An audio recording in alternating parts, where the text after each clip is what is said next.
नमस्कार, माझे नाव स्वराली कैलास बरडे. मी इयत्ता 5वी मध्ये शिकते आणि अनिश हसला हे पुस्तक मी वाचले. ह्या पुस्तकातील मोबाईलवरचे गेम नको रे बाबा ही गोष्ट मला खूप आवडली. हे पुस्तक श्रीप्रा शहाणे यांनी लिहिली आहे. सुमेध 3रीत शिकणारा मुलगा. त्याचे आई बाबा नोकरीनिमित्त सतत बाहेर असायचे, त्यामुळे त्यांनी शालनबाईला त्याला सांभाळायला ठेवले होते. शालनबाई सुमेधला मोबाईल देऊन चांगल्या झोपा काढायची, त्यामुळे तो हळूहळू विचित्र वागायला लागला होता. तो शाळेत मुलांना मारायचा, नीट बोलत नसायचा. शाळेतून त्याची तक्रार येत असायची. त्याच्या आईने शालनबाईला विचारले, तुम्हाला सुमेध त्रास देतो का? त्यावर शालनबाई म्हणाल्या, तो तर मला काहीच त्रास देत नाही. तो तास गेम खेळत बसतो, खायचं प्यायचं भान राहत नाही.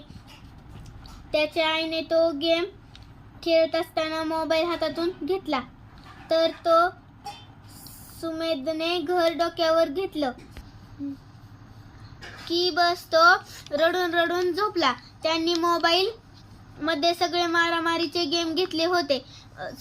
सुमेधची आई एका मानसोपचार तज्ञाकडे गेली. त्यांनी सांगितले की हा हिंसात्मक गेम आहे, त्यामुळे मेंदूमध्ये सतत दुसऱ्यांना मारण्याचेच विचार येतात, वाईट गोष्ट मनात रुजतात.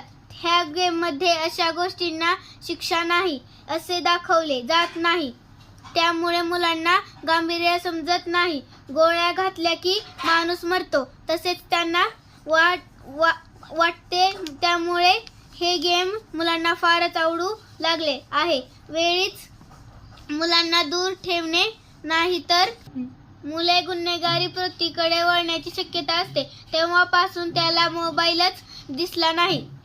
त्याच्या आईने नोकरी सोडून त्याचा नीट सांभाळ करायला सुरू लागली.